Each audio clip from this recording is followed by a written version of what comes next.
Terima kasih atas perhatiannya. Wassalamualaikum warahmatullahi wabarakatuh.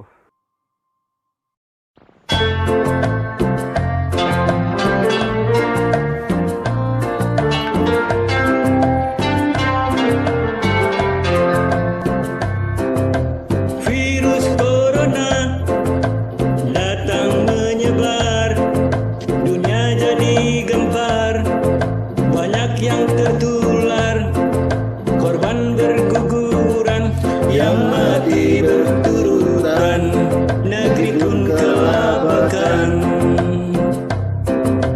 Tenaga medis, TNI, Polri, relawan, sibuk berjibaku tanpa kenal waktu, capek lelah ketakutan tak lagi dirasakan demi kemanusiaan.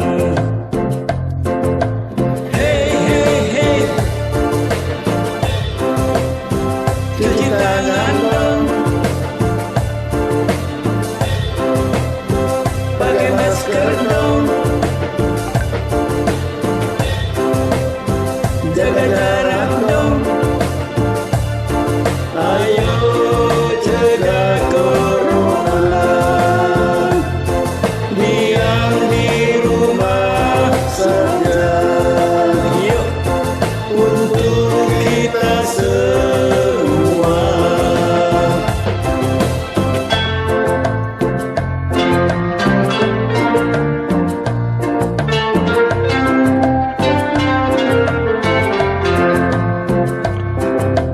Tenaga medis, TNI, Polri, relawan, sibuk berjibaku tanpa kenal waktu, capek lelah ketakutan tak lagi dirasakan demi kemanusiaan. Hey hey hey, cuci tangan dong, pakai masker dong, jaga jarak dong. Ayo cegah corona, diam di rumah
Visi Fakultas Kedokteran Universitas Muhammadiyah Profesor Dr. Hamka adalah menghasilkan dokter yang unggul tidak hanya di dalam bidang kecerdasan intelektual tetapi juga spiritual, emosional, dan sosial.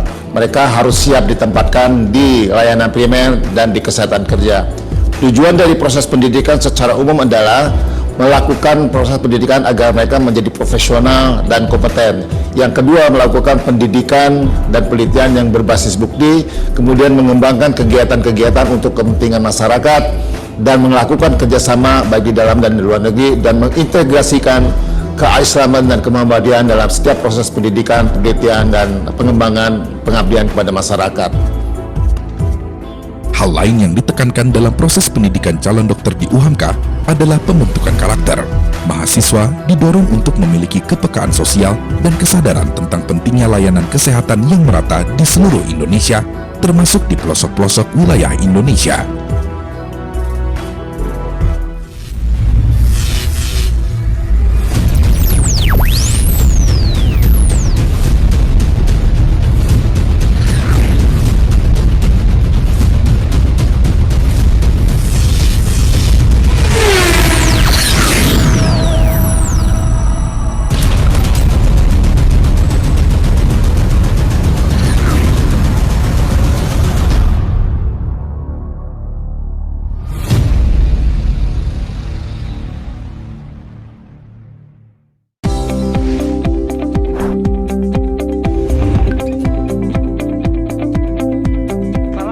Warahmatullahi wabarakatuh.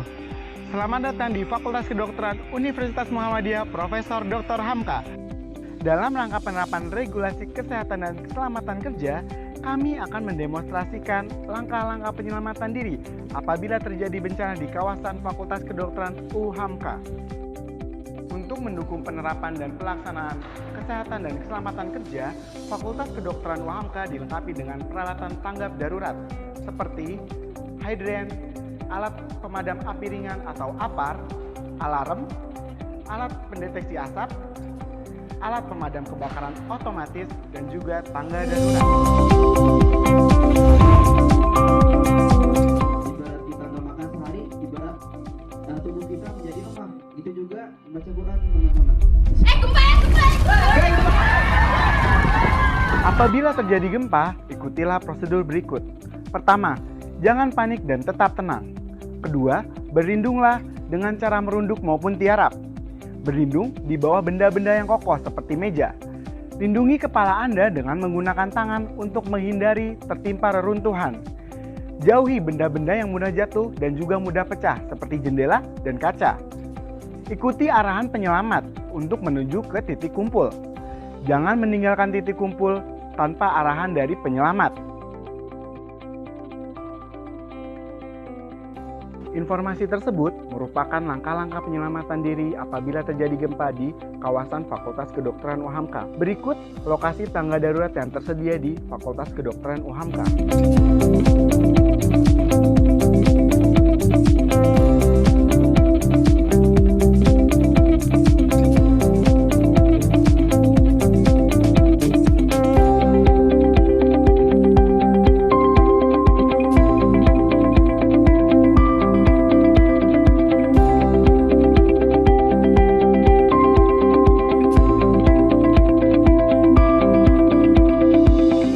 Terima kasih atas perhatiannya.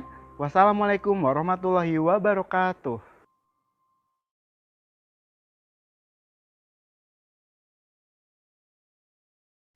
Assalamualaikum warahmatullahi wabarakatuh. Waalaikumsalam warahmatullahi wabarakatuh. Alhamdulillahirabbil alamin wa bihi nasta'in wa ala umurid dunya waddin wassalatu wassalamu ala asyrofil anbiya'i wal mursalin wa ala alihi wa sahbihi ajmain amma ba'du. Pertama-tama marilah kita panjatkan puja dan puji syukur kehadirat Allah Subhanahu wa taala yang telah melimpahkan rahmat serta nikmat kepada kita semua sehingga dapat berkumpul pada acara hari ini. Salawat dan salam semoga tercurah limpahkan kepada junjungan kita semua, yaitu Nabi Muhammad SAW, kepada keluarganya, para sahabatnya, tabi'in tabi'atnya, dan kepada kita semua. Yang terhormat, Dr. Dr. Wawang S. Sukarya, SPOGK Mars MHKes, selaku Dekan Fakultas Kedokteran UHAMKA, dan seluruh sivitas akademika di lingkungan FK UHAMKA, dan yang saya hormati seluruh peserta yang berbahagia. Perkenalkan, nama saya Marsha Fania, mahasiswi semester 6 Fakultas Kedokteran UHAMKA, selaku MC pada acara webinar seputar gangguan vertigo atau pusing keliling Fakultas Kedokteran UHAMKA yang diadakan pada sore hari ini. Berikut ini saya akan membacakan susunan acara terlebih dahulu, dimulai dengan pembukaan, kemudian menyanyikan lagu Indonesia Raya, dilanjutkan dengan sambutan oleh Dr. Wawang, lalu pemaparan materi sekaligus tanya jawab, dan diakhiri dengan penutup. Mari kita awali acara hari ini dengan membaca lafaz basmalah bersama-sama. Bismillahirrahmanirrahim. Acara selanjutnya adalah mendengarkan lagu Indonesia Raya. Kepada seluruh hadirin dimohon untuk mematikan mikrofon.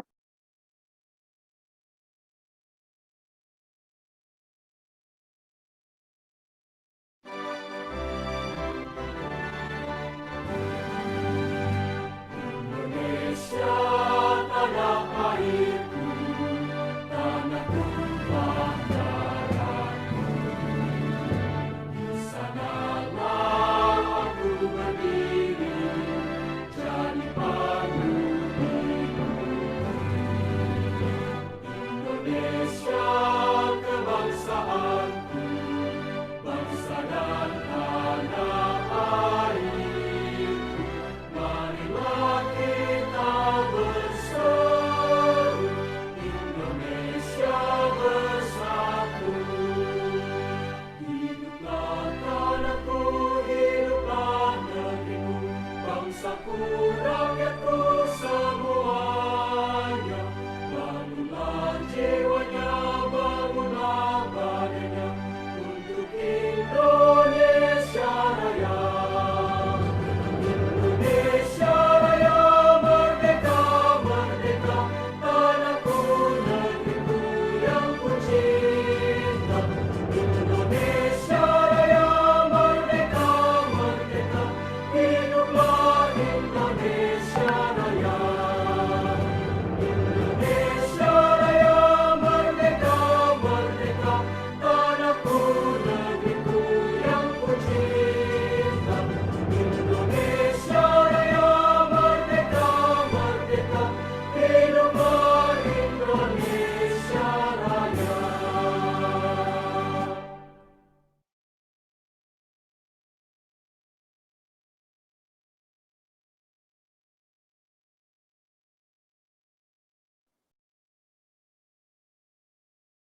Acara selanjutnya adalah sambutan sekaligus pembukaan secara resmi kegiatan webinar kita hari ini oleh Dr. Wawang S. Sukarya, SPOGK Mars MHKes, selaku Dekan Fakultas Kedokteran UHAMKA. Kepada beliau kami persilakan. Terima kasih Saudara MC. Assalamualaikum warahmatullahi wabarakatuh. Alhamdulillah rabbil alamin. Wassalatu wassalamu ala asrofi anbiya'i wa mursalin wa ala alihi wa sahbihi ajmain. Amma ba'du. Yang terhormat para peserta webinar, yang terhormat para pembicara Dr. Kemal Imran dan Dr. Sidi serta moderator Dr. Astrid Sulistomo dan saudara-saudara panitia sekalian. Pertama-tama saya ucapkan terima kasih sudah mau bergabung di dalam webinar ini. Memang Fakultas Kedokteran UHAMKA sedang menggencarkan penyuluhan-penyuluhan buat masyarakat agar masyarakat bisa mengerti lebih jauh tentang banyak sekali aspek kesehatan. Ini penting sekali. Yang lalu-lalu sudah ada kanker layar rahim, kemudian kembali ada nyeri kepala, nyeri lambung. Sekarang kita akan membicarakan vertigo. Vertigo itu cari bahasa Indonesianya susah, jadi makanya di dalam kurung pusing keliling. Sebetulnya vertigo itu pusing yang sampai muter gitu ya, itu sering. Dan saya kira banyak sekali orang yang menderita hal tersebut. Oleh karena itu tema ini kami memang angkat untuk memberikan semacam penyegaran, semacam penyuluhan apa sih vertigo dan sebagainya. Mungkin kita pernah menderitanya, tapi kita tidak menyadarinya. Data penelitian tahun 2017 memperlihatkan bahwa 50% dari vertigo itu terjadi pada manusia yang berumur 75 tahun. Nah, sedangkan pada tahun 2018 didapatkan lain, jadi cenderung ke yang lebih muda. Jadi 50% dari penderita vertigo terjadi pada umur 40 sampai 50 tahun. Itu jelas, itu adalah laporan dari laporan dari Riskesdas ya. Jadi ya, tentu merupakan hal yang penting. Ada satu hal yang saya ingin minta maaf juga hari ini karena pembicara vertigo yang dilihat dari vertigo itu bisa ditinjau dari berbagai macam aspek ilmu, dari neurologi. Di sini nanti ada Dr. Kemal Imran, spesialis neurologi yang akan membahasnya. Kemudian dari THT Dr. Ismail. Ya, tetapi sayangnya Dr. Ismail tadi pagi tiba-tiba sakit, sehingga beliau tadi menelpon saya dan dari teleponnya juga memang terdengar suaranya sangat sakit ya, jadi kelihatan lah kalau yang dengar sakit. Oleh karena itu nanti akan diganti pembicara yang kedua itu oleh Dr. Sidi. Dr. Sidi ini adalah spesialis jantung. Beliau akan membawakan tetap pusing tapi hubungannya dengan hipertensi. Hipertensi itu pada Riskesdas, riset kesehatan dasar pada tahun 2012 masuk 5 besar. Ya, jadi pertama stroke, kemudian kanker, kemudian hipertensi, gagal ginjal kronis, dan diabetes. Nah, hipertensi itu nanti akibatnya banyak. Bisa ke gagal ginjal kronis, tapi sekarang itu akan dibahas hubungannya ke pusing juga. Ya.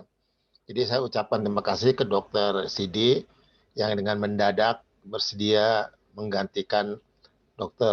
Ismaili yang memang sakit. Beliau itu orangnya biasanya sangat kuat tapi betul-betul sakit. Oleh karena itu saya mohon maaf.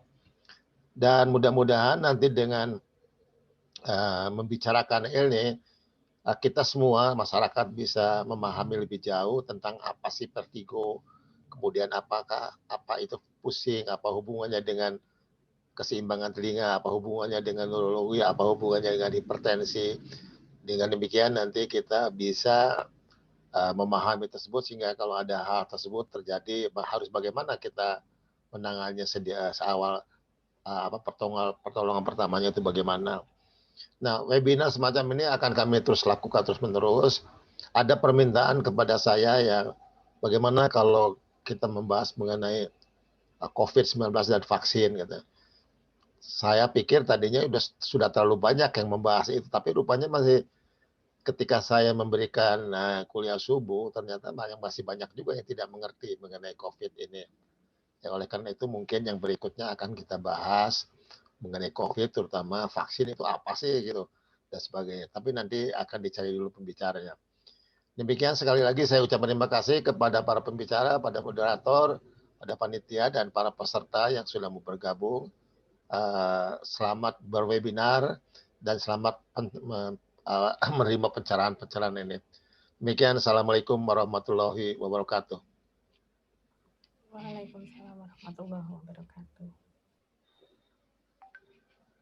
Dengan demikian, acara saya buka secara resmi. Terima kasih kepada Dr. Wawang S. Sukarya, SPOGK, Mers MHKes yang telah menyampaikan sambutannya sekaligus membuka acara kita pada sore hari ini. Sebelum memasuki acara inti, saya ingin memberikan informasi terlebih dahulu. Di webinar kita kali ini akan ada door prize, yaitu voucher pulsa sebesar Rp150.000 untuk 3 orang, dan juga buku mengenai tata cara sholat khusyuk untuk 3 orang yang beruntung, yang nantinya akan diundi di tiap akhir materi. Jadi untuk peserta diharapkan untuk tidak meninggalkan ruang Zoom dan tetap memperhatikan webinar kita pada hari ini. Tanpa berlama-lama, langsung saja memasuki acara inti, yaitu pemaparan materi yang pertama dengan judul Vertigo ditinjau dari aspek gangguan neurologis oleh Dr. Kemal Imran, SPS, dan materi kedua dengan judul Hipertensi dan Vertigo oleh Dr. Sidi Laksono, SPJP KPH, yang selanjutnya akan dimoderatori oleh Dr. Astrid Sulistomo, SPOK, yang juga merupakan dosen kami di Fakultas Kedokteran UHAMKA. Sebelum berlanjut ke pemaparan materi, saya akan membacakan CV moderator terlebih dahulu.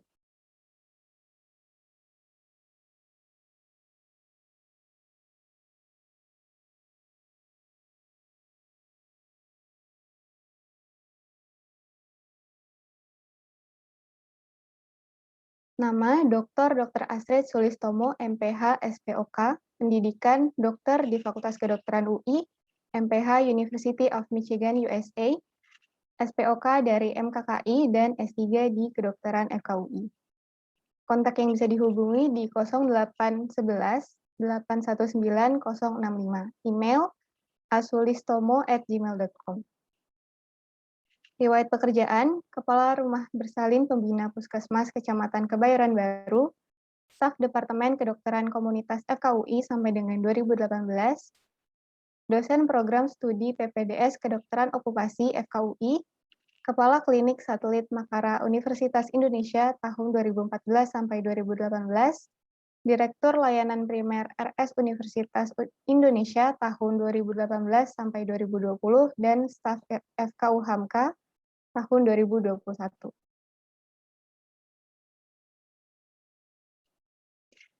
Kepada Dr. Astrid Sulistomo, SPOK, waktu dan tempat kami persilakan.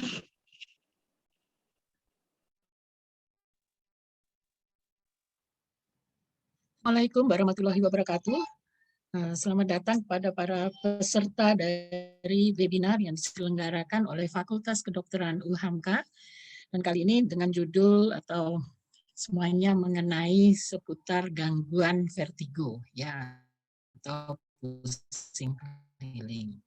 Terima kasih terlebih kepada Bapak Dekan tadi telah membuka acara ini, dan saya harapkan semua kita adalah dalam keadaan sehat walafiat sehingga bisa mengikuti webinar ini.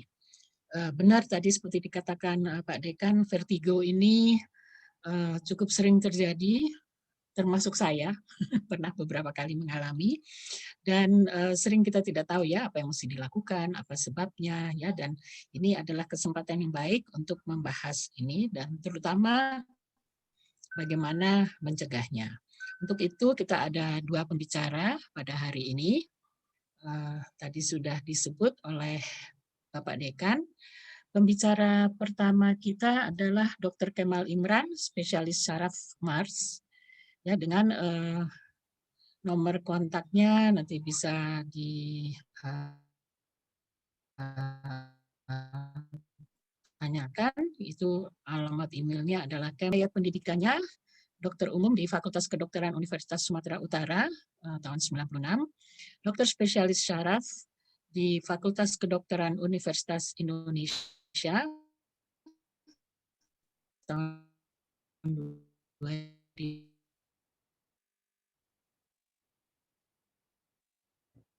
Sinyalnya Dr. Astrid. Sinyalnya. Dr. Astrid sinyalnya.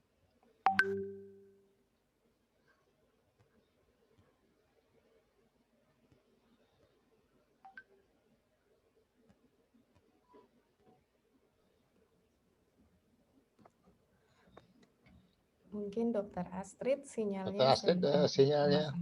Iya. Mungkin akan saya coba bantu untuk membacakan CV dari Dr. Kemal Imran, spesialis syaraf. Untuk riwayat pendidikan, beliau adalah seorang dokter umum dari Fakultas Kedokteran Universitas Sumatera Utara. Beliau mengambil spesialis syaraf itu di Kedokteran Universitas Indonesia pada tahun 2005. Beliau mengambil S2 Magister Administrasi Rumah Sakit juga di Universitas Indonesia di tahun 2012. Ya, next. Ya. Untuk riwayat pekerjaan, beliau pernah bekerja di Rumah Sakit Umum Pusat Fatmawati Jakarta sebagai staf di bagian neurofisiologi, lalu sebagai kepala seksi perencanaan dan pengembangan pelayanan medik masih di Rumah Sakit Umum Pusat Fatmawati. Lalu sebagai Direktur Medik dan Keperawatan Rumah Sakit Stroke Nasional Bukit Tinggi di tahun 2012 dan 2013, dan sebagai Kepala Bidang Medik Rumah Sakit Pusat Otak Nasional Jakarta 2013 sampai 2019. Ya, next. Ya, berikut adalah mau kontak beliau, bisa di nomor telepon 021 548 4718 atau email address beliau di kemz68@yahoo.com. Baik, mungkin itu adalah CV singkat dari Dr. Kemal Imran. Untuk Dr. Kemal Imran, waktu saya persilakan. Silakan dokter. Baik. Ya maaf tadi terputus, silakan Dr. Kemal. Baik. Sinyalnya tadi. Terima kasih Bapak Dekan, terima kasih Dr. Astrid, terima kasih Dr. Irina, dan Assalamualaikum warahmatullahi wabarakatuh. Para peserta sekalian, Rabbi shrah li sadri wa yassir li amri wahlul 'uqdatam min lisani yafqahu qawli. Baik, kalau begitu saya coba di share screen tuh. Baik. Baiklah, kita mungkin pernah merasakan gangguan keseimbangan ya. Kita kadang-kadang suka merasakan vertigo. Tapi kita mesti tahu dulu ya kira-kira vertigo ini kalau ada orang, aduh saya merasa pusing. Nah, seperti itu. Karena bahasa Indonesia pusing itu sangat umum ya. Kalau dibawa ke Sumatera pusing itu 7 keliling muter. Kalau dibawa ke Pulau Jawa pusing itu sakit kepala jadinya. Kalau orang Sunda bilangnya liar katanya gitu ya. Mungkin ke daerah lain kita jadi kepala berat pusing juga bilangnya. Kalau mau bilang kepalanya penuh gitu, rasanya penuh mau meledak, bilangnya pusing juga. Jadi kita mesti membedakan semuanya dalam menggali ya informasi. Ini pusing sakit kepala, kepala berat, kepala rasanya mau pecah, atau memang pusing artinya berputar ya, rasa tidak stabil. Oke, next. Ya. Keseimbangan, jadi kita kalau bisa ya seperti anak kecil belajar berjalan itu adalah belajar keseimbangan dan integrasi ya. Kita bisa melihat, bisa berdiri dengan tegak itu karena ada informasi yang didapat dari mata dan juga otot mata membuat orang bisa memastikan jarak antara suatu benda dengan tubuh kita. Oh ini sudah dekat, oh ini masih jauh gitu ya. Kemudian diintegrasikan dengan informasi yang didapat dari telinga dalam. Nah, kalau masalah keseimbangan itu ada gangguan, ada peran di bagian telinga dalam dan juga otot-otot di leher untuk menstabilkan penglihatan saat badan dan kepala bergerak. Jadi ketika kita berdiri di misalkan di bus, terus kita lihat tiang listrik bergerak, ya, tetapi kita tahu bahwa itu benda bukan dia yang lari, tetapi mobil kita atau kendaraan kita yang berjalan. Itu adalah karena informasi yang didapat dari mata, posisi tubuh ya, dan juga leher untuk menstabilkan penglihatan. Jadi di dalam telinga dalam itu, yang organ di telinga dalam itu yang namanya labirin atau rumah siput. Bentuknya karena memang kayak rumah siput. Berfungsi memberikan informasi tentang posisi dan pergerakan tubuh dan mencatat perubahan gerakan tubuh. Jadi apakah badan kita ini bergerak mengalami percepatan ketika mobil berjalan atau kereta berjalan, atau kendaraan yang kita tumpangi mengalami perlambatan, mengerem, nah deselerasi. Kemudian juga ada informasi dari otot dan sendi yang memberi informasi melalui refleks, postur tubuh, dan gerakan tubuh. Dan itu semuanya memberikan informasi ke batang otak tentang posisi tubuh kita. Next. Ya, jadi gangguan keseimbangan adalah kemampuan untuk mempertahankan orientasi tubuh terhadap lingkungan. Keseimbangan merupakan hasil input dari vestibuler atau tadi labirin ya, nama lainnya vestibuler ini. Kemudian proprioseptif yaitu sensasi rasa dalam seperti rasa getar, dan juga bagian dalam sensasi kita tahu bahwa oh ini jalan tidak rata ya, dan juga dari visual. Kemudian di input ketiganya ini akan diintegrasikan ke batang otak, cerebellum, dan cerebral. Cerebellum ini otak kecil. Kalau kayak kita lihat kayak belangkon itu ada kayak yang bulat kecil. Nah, disitulah kayak gitulah gambaran cerebellum. Kemudian cerebral ini otak besarnya. Oke, nanti kita bisa lihat gambarannya. Ya, oke, next. Ya, ini dia. Jadi begini ya. Saya mengambil gambar contoh begini, gangguan keseimbangan seperti tadi. Saya duduk di kursi berputar ini. Kalau saya lihat ke atas, kemudian saya mau putar dengan cepat. Terus saya diam tiba-tiba. Setelah saya memutar kursi saya dengan cepat, saya diam tiba-tiba. Terus tiba-tiba saya melihat ini bergoyang. Tentu kita pernah merasakan ini semua ya, kalau ada kursi putar dengan cepat sampai 5-6 kali terus berhenti dengan tiba. Kita akan melihat lingkungan kita ini seperti tidak stabil, goyang, bergerak begitu ya. Kemudian kita ada rasa nek, mungkin ada yang tidak, yang sensitif, dia muntah. Kemudian ada rasa keringat dingin. Terus seperti kayak orang bingung. Terus kepala seperti bergerak dan berat rasanya. Kemudian nek. Ya, seperti gitu, kurang lebih ya, gangguan keseimbangan yang kita rasakan. Atau ketika kita seperti pernah naik mobil, ya, jalan ke puncak, jalan berkelok-kelok dengan cepat. Nah, tiba-tiba kita ada rasa nek, keringat dingin, mau muntah, ya, atau bahkan mungkin muntah. Di badan jadi rasanya nggak enak. Ya, seperti itulah, kurang lebih gambaran tandanya. Oke, next. Ya, jadi perasaan tidak seimbang pada tubuh. Jadi tubuh merasa berputar, terbalik-balik seperti naik jet coaster, atau seperti duduk di kursi yang berputar dan kursi diputar cepat sehingga lingkungan sekitar pasien terlihat berputar ya dengan cepat. Oke, lanjut. Sering disebabkan oleh telinga bagian dalam tadi ya, labirin atau vestibuler. Yang paling sering kenapa terjadi pada vestibuler ya? Karena vestibuler itu seperti apa ya, waterpass kalau bangun di kita bikin bangunan itu ya, antara cairan di sebelah kiri dan sebelah kanan sejajar nggak kita lihat. Nah seperti itu. Jadi di telinga kanan dan telinga kiri di bagian dalam ya itu ada kayak rumah siput ya itu vestibuler. Itu isinya cairan namanya endolimf. Jadi ketika kita bergerak cairan itu akan berputar ya dan itu memberi informasi kepada otak ke arah mana gerakan itu dan bagaimana posisi kepala dan tubuh kita. Tapi ketika terjadi ada suatu pecahan kalsium masuk ke dalam organ vestibuler, jadi ada dua massa yang berputar, yaitu cairannya dan kalsium yang kecil, pecahan kalsium, kanalit. Ya. Karena dua benda yang bergerak, ya masuk ke dalam vestibuler, dia ikut berputar dalam cairan di dalam kanal semisikuler, sehingga pas otak tuh salah baca karena ada dua massa yang bergerak, ya ada dua benda, dua jenis benda, satu cairan endolimfe dan kalsiumnya, kanalitnya, sehingga otak salah baca.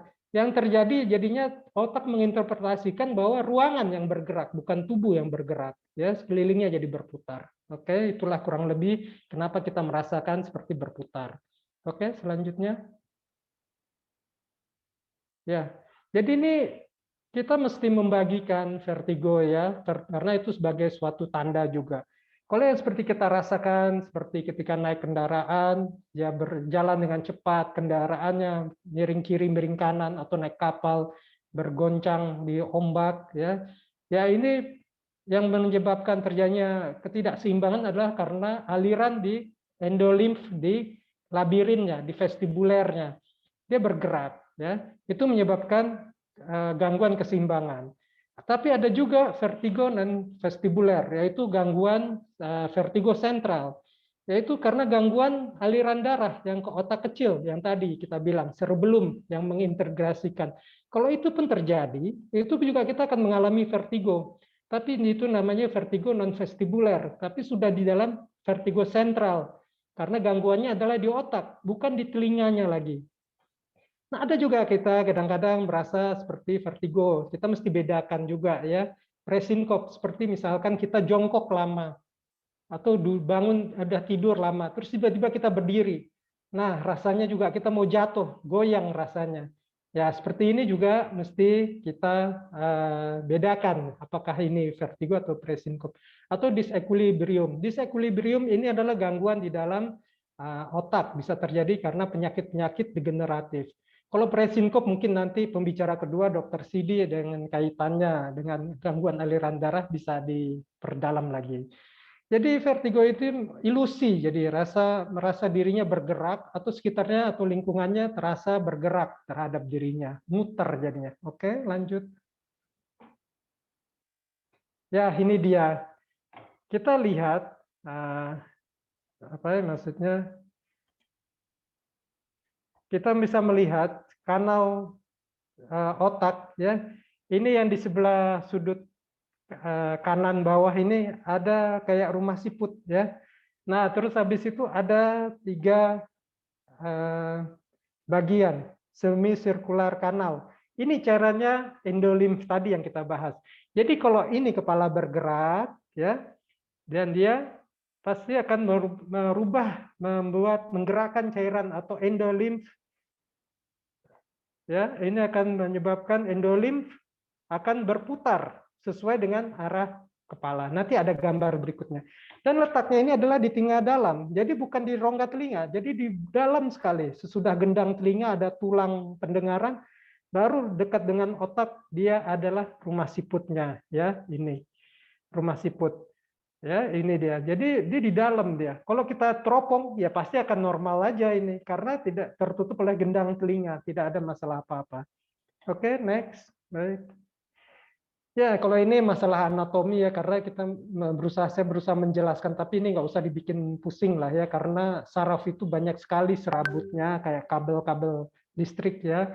Ada jaras yang ke vestibular superior, ini ada yang ke medial, ada bagian tengah, ada yang ke lateral atau ke bagian pinggir, ada yang ke cerebellum atau otak kecil ya.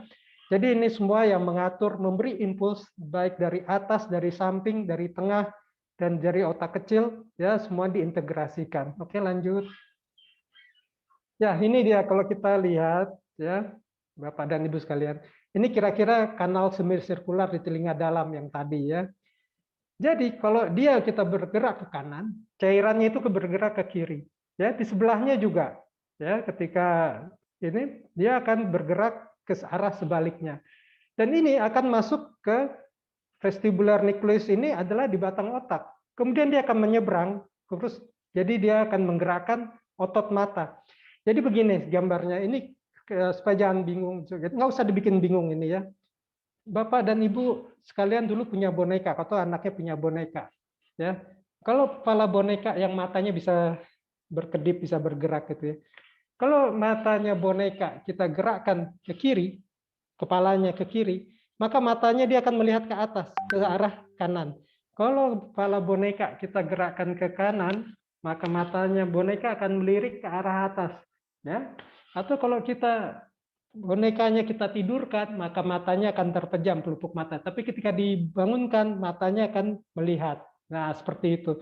Jadi kurang lebih seperti inilah gambaran mata kita. Kalau kita jatuh ke kiri, maka refleks mata kita akan melirik ke atas, ke arah sebaliknya. Untuk ya, ini adalah refleks pada batang otak. Ya, akan tetapi kemudian tentu dengan cepat mata akan kembali ke tempat semula. Ya, itu refleks untuk memperbaiki. Itulah yang dinamakan ya, istilah kedokterannya adalah nistagmus. Itu adalah nanti sebagai salah satu tanda objektif bahwa orang ini vertigo atau tidak. Oke, lanjut. Ya, jadi pusat integrasi di pons yaitu di batang otak dan di cerebellum berperan pada gerakan mata horizontal.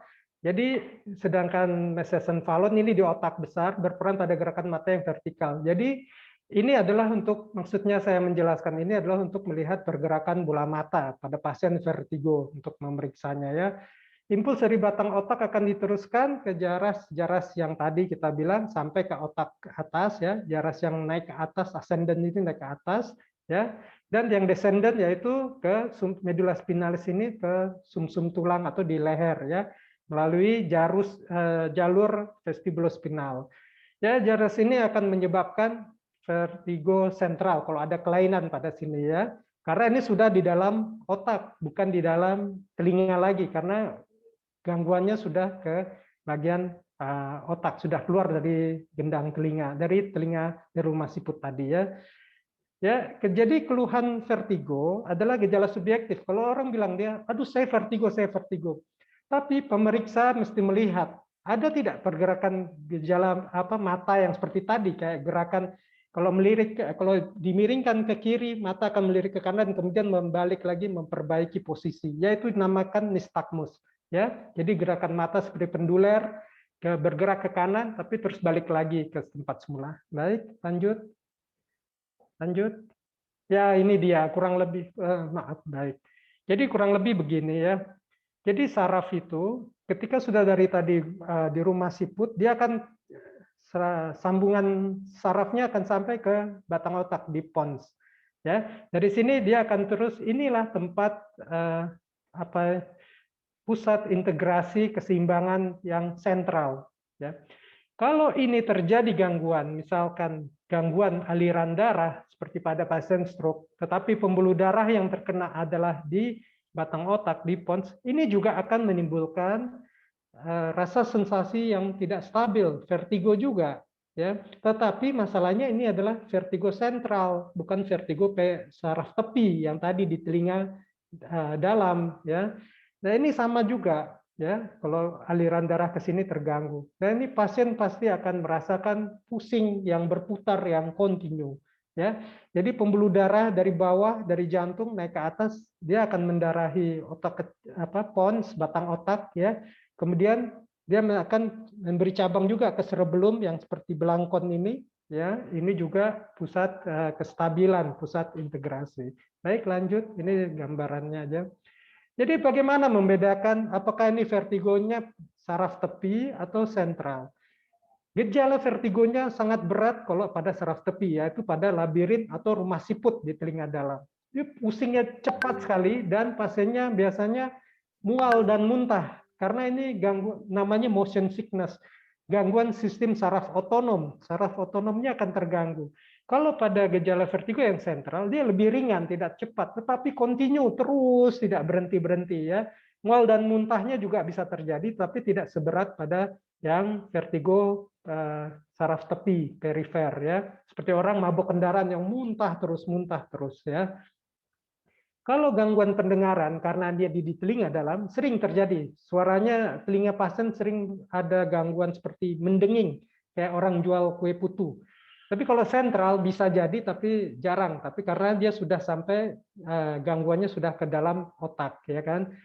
Defisit neurologis yaitu gangguan neurologis. Kalau saraf tepi, ya perifer, ini nggak ada karena gangguannya di telinga. Tetapi kalau sentral, ini bisa terjadi, ya bisa terjadi disertai bukan hanya perifer, tapi juga dengan gangguan neurologis. Gangguan neurologisnya bagaimana? Bicaranya sengau, sarafnya wajahnya tidak simetris, senyumnya tidak simetris, ya wajahnya kesemutan sesisi, ya kelemahan satu sisi badan, karena itu sudah masuk ke dalam saraf pusat, ya. Nystagmus atau gerakan pendular mata tadi ini unidireksional, yaitu satu arah. Kalau kita melirik ke kiri, maka matanya akan bergerak ke kanan. Tetapi kalau nystagmusnya sentral, ini bidireksional. Jadi gerakannya kayak pendular. Ke kanan, ke kiri, ke kanan, ke kiri, atau bisa naik, turun, atau berputar matanya. Itu mesti kita lihat. Inilah yang menjadi tanda objektif apakah pasien ini mengalami vertigo atau tidak. Head impulse styles, yaitu gerakan yang tadi seperti boneka. Kalau kita gerakkan ke kanan, ke kiri, mata akan melirik ke kanan, terus akan balik lagi seperti semula. Ya. Kompensasinya cepat. Jadi begini, kalau pada perifer, vertigonya pertamanya berat, tapi lama-lama dia akan berhenti. Kompensasinya cepat. Tapi kalau sentral, dia berhari-hari tetap aja akan merasakan vertigo. Ya, dia tidak berhenti-berhenti, terus saja muter rasanya kelingan. Terus, nah ini yang nggak enaknya kalau sentral. Samping ada kelainan, ada kelumpuhan pada badan, tapi juga rasa pusingnya muter terus saja, nggak berhenti-berhenti. Ya lama-lama pasti orang akan merasa enek dan muntah dan menjadi tidak selera makan. Baik, lanjut. Ya, jadi durasinya diagnosa bandingnya ya durasi serangan vertigo jika terjadi kalau ada detik dan ke menit ya mungkin ya masih mungkin sih serangan stroke ringan ya atau sakit kepala migrain. Migrain ini juga suka walaupun dia di otak ya gejalanya juga sering memberikan tanda awalnya adalah vertigo karena sebelum serangan sakit kepalanya muncul, dia merasakan agak stabilannya terganggu. Ya, kalau ini ada penyakit yang namanya paroxysmal brainstem attack pada multiple sclerosis, penyakit autoimun ini bisa juga. Pasien epilepsi juga sering sebelum dia kejang, tanda awalnya pertama sekali dia merasakan lingkungannya dia berputar, itu auranya dia bilang. Jadi terus sebelum dia jatuh, dia merasakan sekelilingnya berputar. Jadi ini diagnosa, kita mesti membedakan semua, apakah dia murni vertigo karena saraf tepi, ataukah karena ada penyakit-penyakit yang lain, ataukah karena gangguan pembuluh darah tadi. Ya, kalau dia serangannya vertigonya jam sampai hari, ya ini infark atau serangan stroke, infark batang otak, atau perdarahan batang otak, stroke yang berdarah, atau penyakit multiple sklerosis juga, penyakit autoimun dengan keterlibatan batang otak. Nah, ini juga akan lebih lama. Jadi yang sentral-sentral itu dia sampai beberapa hari serangannya. Beberapa hari sampai berapa minggu lebih lama lagi, nah kita mesti melihat apakah ada sesuatu kelainan pada sumsum tulang di bagian leher, yaitu malformasi atau bentuk yang aneh yang kalau dinamakan Arnold Chiari, atau infark perdarahan, atau ada tumor kah, atau ada kelainan lain pada batang otak, ya, pontomedulari ini batang otak. Baik, lanjut.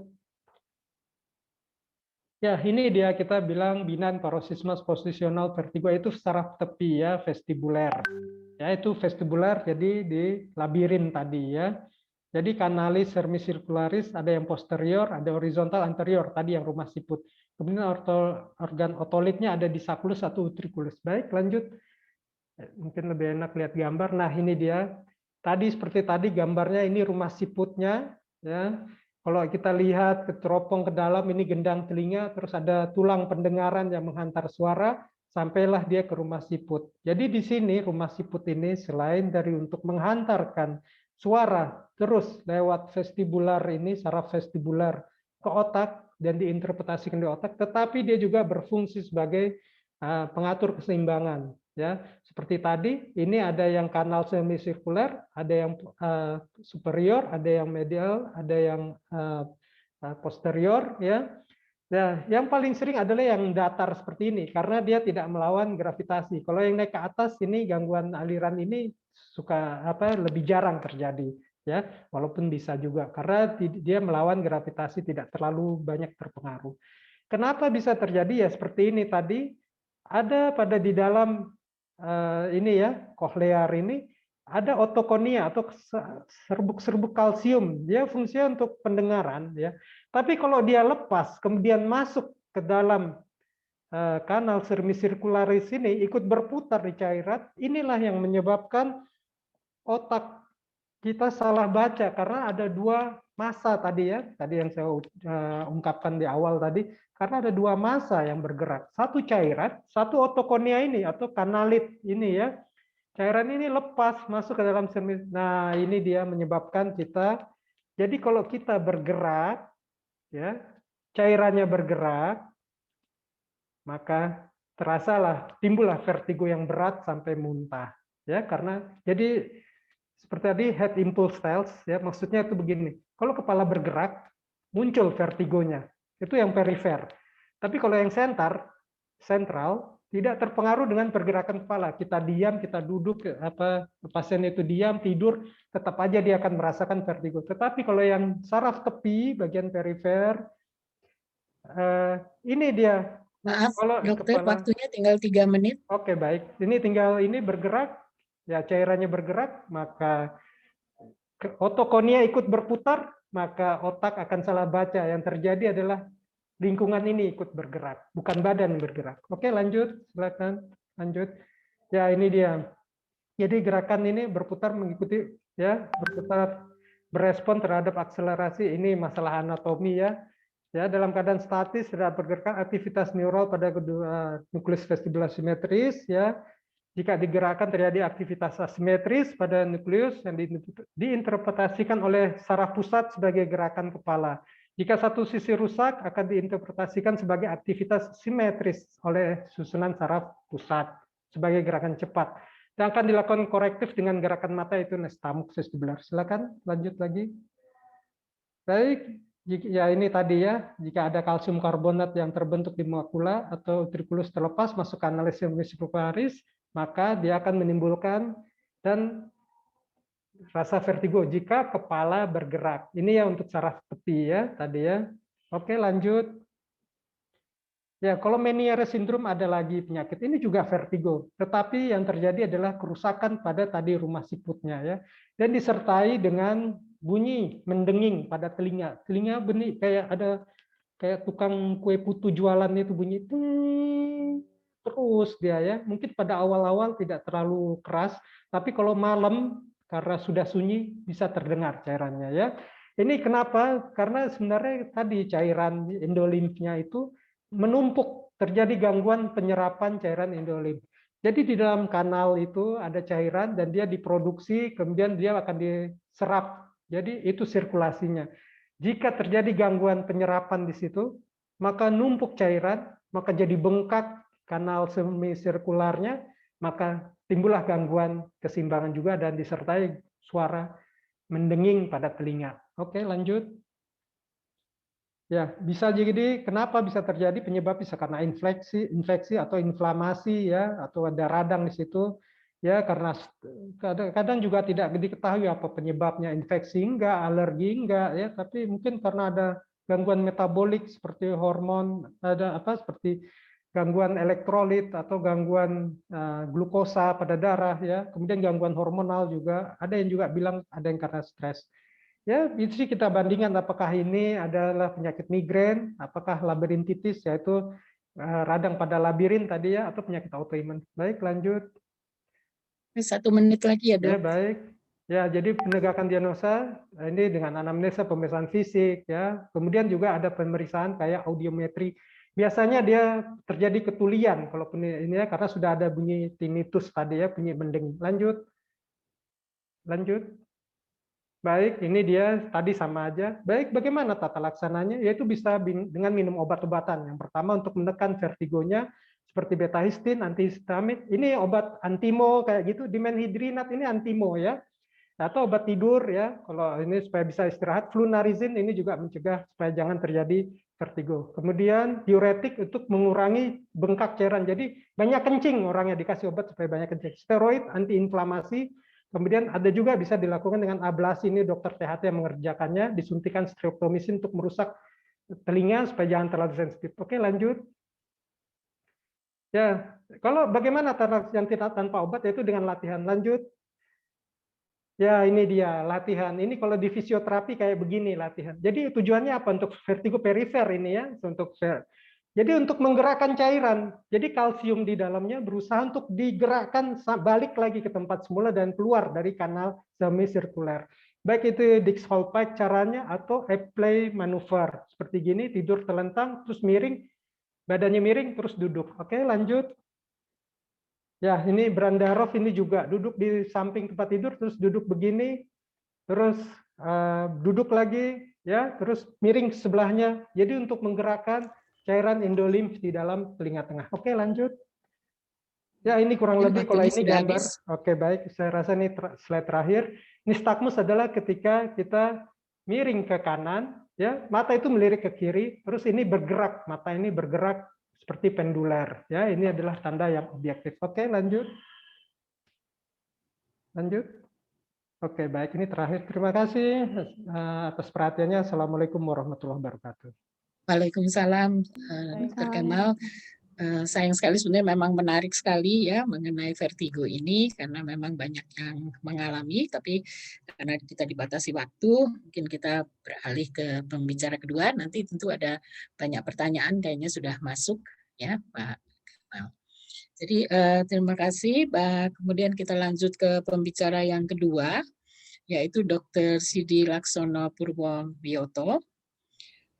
Beliau adalah dokter, ini ada nomor kontaknya, kemudian beliau adalah dokter spesialis jantung dari FKUI, lulus tahun 2015, kemudian S1-nya di UNS, Fakultas Kedokteran di Surakarta, lulus tahun 2008, kemudian mengikuti clinical training in Department of Medical Imaging, Cardiac CT di National Taiwan University Hospital. Kemudian mengikuti juga Interventional Cardiology Fellowship in Shanghai Institute of Cardiovascular Disease di Shanghai, China, dan sekarang menjadi PhD kandidat di FKUI dan Mars kandidat di FKMUI. Jadi Dr. Sidi akan membahas mengenai hubungan hipertensi dengan vertigo, ya. Dan saat ini menjadi Deputy Editor in Chief dari Ina Heart News, jadi banyak mengolah majalah dan juga sekarang dosen di Fakultas Kedokteran UHAMKA. Saya persilahkan Dr. Sidi untuk Mohon menyampaikan izin. makalah. Ya. Mohon izin Dr. Astrid, mungkin Ya. sebelum masuk ke materi Dr. Sidi, mungkin ada yang ingin disampaikan oleh Ananda Marsha. Oh iya. Ya, baik. Terima kasih Silakan. terima kasih kepada Dokter Kemal dan juga Dokter Astrid. Ya, sebelum kita berlanjut ke materi selanjutnya, saya ingin memberikan informasi yang menarik mengenai Fakultas Kedokteran UHAMKA. Nah, jadi untuk yang belum tahu, Fakultas Kedokteran UHAMKA itu sudah terakreditasi B. Lalu untuk pendaftarannya juga bisa menggunakan nilai UTBK dan jalur-jalur prestasi. Nah, pendaftarannya ini bisa dilihat tanggalnya di poster mulai dari 24 Juni sampai 5 Juli. Lalu ada tanggal 6 Juli sampai 21 Juli dan juga tanggal 25 Juli sampai 2 Agustus. Ini bisa masuk melalui jalur UTBK atau jalur prestasi, bisa juga tes tertulis. Nah, saya ingin membagikan sedikit pengalaman sebagai mahasiswi di FKUHAMKA, yaitu mulai dari fasilitasnya terlebih dahulu ya. Nah, fasilitas di FKUHAMKA itu secara keseluruhan sangat lengkap, mulai dari laboratoriumnya, manekinnya, kemudian ruang kelasnya juga nyaman, dan untuk mahasiswa yang baru itu terdapat asrama tanpa dipungut biaya sama sekali. Nah, kemudian selain dari fasilitasnya, dari tenaga pengajar atau dosennya itu juga berasal dari perguruan tinggi yang ternama. Jadi tanpa ragu lagi, sebisa mungkin harus daftar di FKUHAMKA. Gitu. Nah, selanjutnya saya mau mengumumkan pemenang door prize pada materi yang pertama, yaitu ada Mala Nur Hasanah mendapatkan voucher sebesar 150.000 dan juga Elizabeth Paguna mendapatkan buku tentang tata cara sholat khusyuk. Nah, selanjutnya nanti mungkin akan dihubungi lebih lanjut ya untuk alamat dan nomor teleponnya. Ya, tanpa berlama-lama langsung saja saya kembalikan ke Dr. Astrid. Terima kasih, Dokter. Ya, baik, terima kasih atas informasinya yang mudah-mudahan banyak yang mendengarkan ya dan tertarik untuk mendaftar. Baik, kita lanjutkan dengan Dr. Sidi. Silahkan, waktunya 25 menit. Ya, terima kasih dok. Terima kasih kepada Bapak Ibu Moderator, kemudian kepada MC, kepada Dekan FKUHAMKA. Kali ini saya diberi kesempatan untuk sharing ya kali ya. Saya izin share dulu. Suara saya terdengar jelas kah? Jelas, betul. Baik, mohon maaf saya pakai N95 ya dok. Lagi Oke, saya akan ya.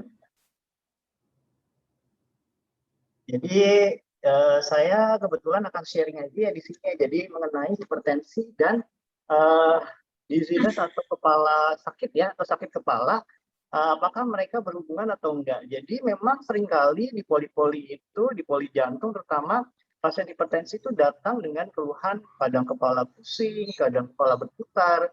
Jadi ini kan menganggap bahwa kepala berputar ataupun pusing ini berkaitan dengan hipertensi. Nah, padahal nanti kita akan bahas ya. Nah, jadi sebagai pendahuluan, semakin kita tua, kita akan memiliki penyakit-penyakit kronis. Penyakit kronis ini adalah penyakit yang datangnya lambat laun ya. Jadi memang karena posisinya tua, jadi biasanya banyak organ-organ yang terganggu. Kemudian hipertensi dan dizziness atau keliengan ini biasanya seringkali didapatkan pada usia tua nih. Nah, ini akan memberikan problem kesehatan yang cukup utama ya. Kemudian kita lanjut membahas tentang hipertensi ya. Jadi hipertensi ini sebenarnya apa ya hipertensi? Jadi hipertensi ini adalah peningkatan tekanan darah ya. Jadi tekanan darahnya ini, tekanan darah sistolnya ini 140 dan diastolnya adalah 90. Jadi di atas 140 dan 90 ya. Dan biasanya ini terkena pada sekitar 1,1 triliun pasien-pasien yang ada di seluruh dunia. Dan biasanya 1 dari 5 ini terkena pada wanita, sementara kalau pada pria 1 berbanding 4. Begitu. Sebenarnya apa sih yang termasuk dari faktor risiko hipertensi ini? Nah, hipertensi ini biasanya kalau orang-orang milenial ya, yang suka makan fast food ataupun yang bergaram-garam itu bisa akan meningkatkan hipertensi. Kemudian biasanya kan dia juga kurang gerak, kemudian makan makanan junk food, ataupun dia jadi obesitas. Nah, konsekuensinya apa ya? Konsekuensinya dari hipertensi ini bisa terkena penyakit jantung, kemudian bisa terkena stroke, bisa terkena gagal ginjal, bisa terkena pandangannya nggak jelas atau kabur. Jadi biasanya hipertensi yang tidak terkontrol ini bisa menyebabkan kematian mendadak ya, ataupun kita sering nyebutnya adalah hipertensi sebagai silent killer. Tadi seperti yang Dr. Wawang bilang, yang dari Riskesdas 2012, memang hipertensi ini masih cukup tinggi ya. Begitu juga data dari Riskesdas 2018. Nah, hipertensi ini nanti akan meningkatkan risiko untuk terkenanya penyakit jantung koroner, stroke, gagal ginjal, ataupun kebutaan. Nah ini adalah tekanan-tekanan darah ya. Jadi yang kita sebut sebagai hipertensi adalah jika lebih dari 140/90 ya. Jadi nanti kalau teman-teman lihat, kalau misalkan kita tensi, ternyata kalau lebih dari 140, itu sudah termasuk dalam kriteria hipertensi. Kemudian kalau misalkan lebih dari 180, itu sudah termasuk ke dalam krisis hipertensi. Nah, kita masuk ke bagian hubungannya ya. Jadi sebenarnya apa sih gejala dari tekanan darah tinggi? Nah, jadi kalau misalkan kita lihat dari keluhannya, sebenarnya kalau di buku-buku literatur, memang hipertensi ini tidak ada keluhan ya, makanya disebut sebagai silent killer. Nah, biasanya kalian tidak akan menemukan tuh gejala khas dari hipertensi, karena memang nggak ada. Nah, sebenarnya yang tadi saya bilang itu memang hipertensi disebut sebagai silent killer karena dia diam aja. Dan keluhannya itu bermacam-macam. Nah, pada kebanyakan kasus, hipertensi ini tidak berhubungan ya dengan kepala pusing, vertigo, ataupun hidung berdarah. Jadi kalau orang-orang bilang, kalau wah dok saya kepalanya pusing nih, kelingan, jangan-jangan saya hipertensi. Kalau enggak, wah saya vertigo dok, kepala saya pusing berputar 7 keliling, tensi saya tinggi nih, jangan-jangan. Enggak, belum tentu ya. Jadi mungkin itu karena respon dari si kepala berputarnya yang menyebabkan tensinya tinggi. Nah, yang paling kalian harus waspadai adalah jika memang ternyata tensinya 180/110 ada keluhan seperti itu. Jangan-jangan nih masuk ke dalam krisis hipertensi. Jadi kalau krisis hipertensi dengan ada keluhan seperti itu, hati-hati, dia termasuk ke dalam hipertensi yang emergency. Jadi harus diturunkan secara cepat tekanan darahnya. Nah, jadi biasanya hipertensi ini dihubungkan dengan gejala yang inkonklusif ya, seperti tadi yang saya bilang kelingan ini. Jadi mungkin saja ini kelingan ini merupakan efek dari obat yang diberikan pada pasien-pasien dengan hipertensi. Jadi biasanya akibat dari hipotensinya, tensinya yang cenderung rendah akibat dari obat yang diberikan, menyebabkan perfusi ke otaknya menjadi turun, sehingga menyebabkan dia berputar ataupun seperti kelingan. Sebenarnya ini tidak perlu panik ya. Nah, yang perlu kalian waspadai adalah kalau misalkan onsetnya itu tiba-tiba ya. Jadi onset itu maksudnya serangannya. Serangannya itu tiba-tiba. Jadi tiba-tiba aja langsung tensinya drop. Kemudian diikuti dengan keseimbangan yang terganggu. Ataupun jalannya jadi nggak bisa. Apalagi kalau terjadi kelemahan sesisi. Nah, itu harus waspada ya. Itu kemungkinan adalah gejala dari stroke. Nah, sebenarnya hipertensi ini adalah merupakan faktor risiko untuk terjadinya stroke. Gitu. Nah, ini kita lanjut ke vertigo dan hipertensi. Vertigo ini dapat terjadi pada 20% pasien yang mengalami hipertensi. Dan biasanya ini tidak berhubungan ya, tidak berhubungan dengan peningkatan tensi. Kemudian Ini sebenarnya dihubungkan akibat dari kelainan dari neurologisnya seperti yang tadi pembicara sebelumnya membicarakan, dengan banyak gangguan itu berhubungan dengan gangguan neurologisnya. Kemudian bisa juga gangguan pada vestibular perifernya ataupun dari organ-organ lainnya. Nah, biasanya vertigo ini biasanya menyebabkan hipotensi dulu, baru kemudian si hipotensi ini memicu terjadinya si vertigo. Biasanya karena dari obat-obatan. Kemudian manajemennya gimana ya? Manajemennya ya gampang, jadi atasi satu-satu. Jadi kalau memang dia tidak berhubungan, ya berarti kita cari kausanya. Misalkan kalau kausanya vertigonya, ya atasi vertigonya. Kemudian kalau misalkan dia tensinya tinggi, ya kita turunkan tensinya. Tapi jangan sampai menyebabkan dia hipotensi, karena hipotensi bisa memicu terjadinya dizziness atau kelingan itu. Nah, kalau dilihat dari tensinya, sebenarnya tekanan darah tinggi ini bisa kita kurangin dengan perubahan dari gaya hidup ya, tanpa harus kita mengkonsumsi obat terlebih dahulu. Jadi biasanya kita kurangin garamnya nih. Kalau dari DASH, DASH ini adalah merupakan diet untuk mengurangi terjadinya hipertensi ya. Jadi biasanya kita kurangin garamnya itu kurang dari 5 gram per harinya ya. Jadi kalau kalian tahu itu seperti kalian makan 1 sendok teh garam per harinya. Jadi kalau bisa dikurangin setengah sendok teh per harinya.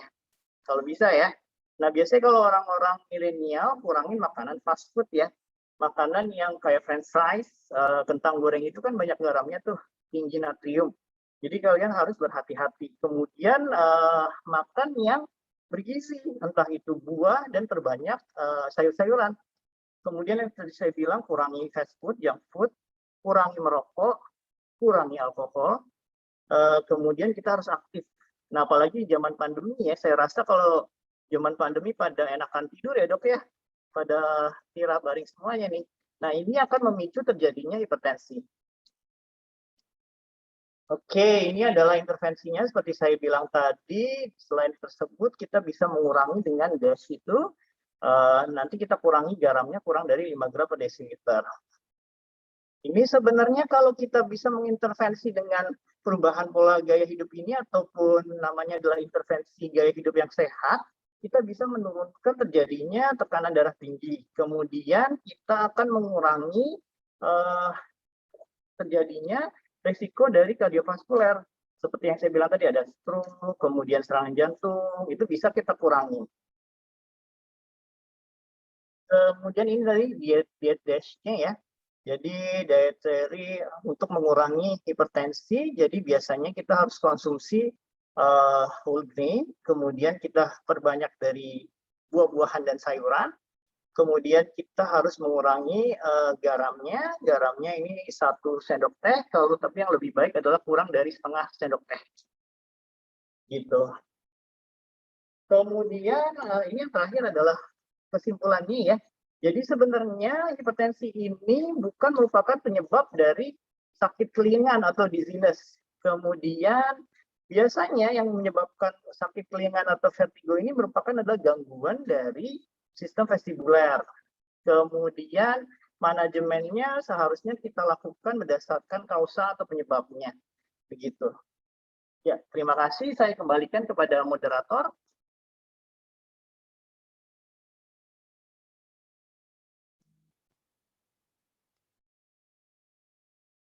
Halo. Terima kasih Dr. Sidi, sangat menarik mengenai hipertensi. Jadi tadi sudah dijelaskan dan kaitannya dengan dizziness. Jadi saya sedikit mengambil kesimpulan, tadi kita sudah mendengarkan bahwa vertigo itu ada 4 macam, yaitu yang disebut vertigo vestibuler, vertigo non-vestibuler, jadi yang berarti yang di luar organ dalam telinga, presyncope, dan disequilibrium. Dan kita tadi juga mengetahui bahwa hipertensi itu sekarang bukan penyakit orang tua lagi ya, sudah banyak usia muda yang terkena, yaitu karena gaya hidup yang tadi dikatakannya khusus pada generasi milenial, dan sebenarnya bisa dicegah ya dok, hipertensi itu dengan kita mengurangi faktor risiko. Baiklah, kita masih cukup waktu untuk tanya jawab. Apakah kita akan membacakan dulu yang di chat? Kayaknya cukup banyak pertanyaan yang masuk.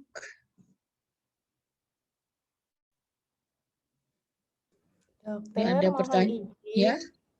Mungkin Marsha ingin mengatakan sesuatu lagi, Dok. Oh ya, silahkan. Sambil kita lihat chatnya ya. Ya, terima kasih kepada Dokter Sidi dan Dokter Astrid. Sebelum dilanjutkan ya Dok, saya izin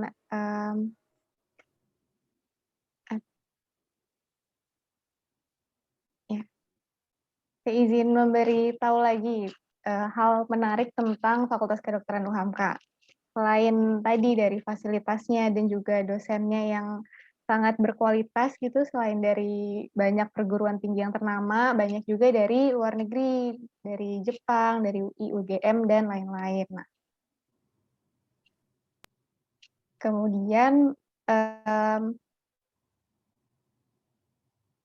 saat ini FKUHAMKA juga sedang membuka jalur pendaftaran. Ini bisa dilihat di pamflet atau flyernya. Pendaftarannya dimulai dari tanggal 24 Juni sampai dengan 2 Agustus.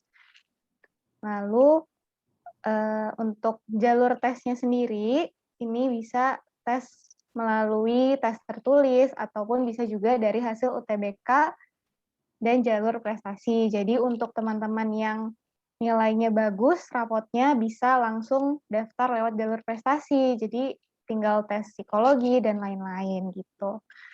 Sebenarnya udah mudah banget untuk ini ya, untuk daftarnya gitu. Jadi harus cepat-cepat daftar karena kuotanya terbatas gitu. Nah, selanjutnya saya mau memberi tahu lagi untuk pemenang door prize di materi kedua. Nah, oh iya, saya mau kasih info juga untuk teman-teman Sivitas Akademi UHAMKA termasuk mahasiswa. Ini nggak bisa ikut door prize ya. Nah, ini dikhususkan untuk peserta yang dari luar gitu. Nah, untuk pemenang yang pertama yaitu Laura Zakaria mendapatkan voucher 150.000 dan juga kepada Happy Prihartini mendapatkan buku tentang tata cara sholat khusyuk. Nah,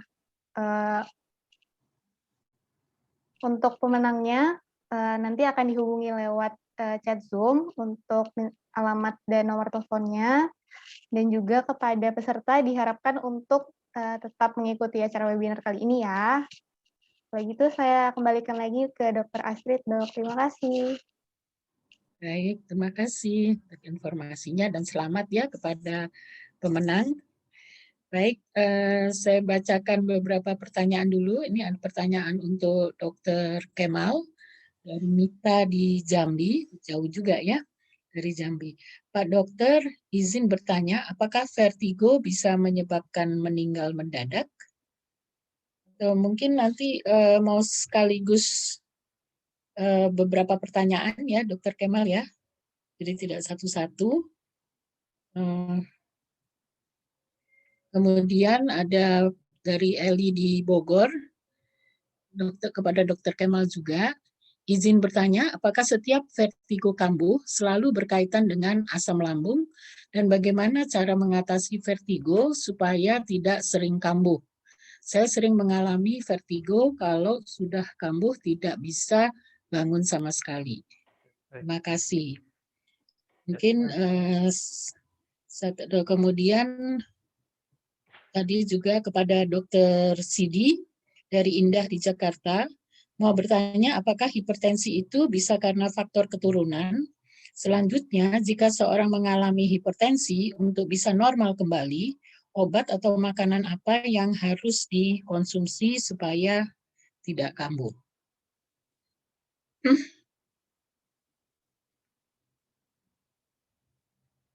Baik, mungkin itu pertanyaannya terlebih dahulu. Ya, baik. Silakan, Dokter Terima Kemal. kasih Ibu Mita dari Jambi. Ya. seperti kita tahu tadi ya, karena kita gangguan keseimbangan, karena vertigo yang muternya sangat cepat, kemudian orangnya muntah, ya, muntah terus, buka mata sedikit, bergerak dikit, ya, karena pergerakan kepala terus timbul vertigo, muntah lagi.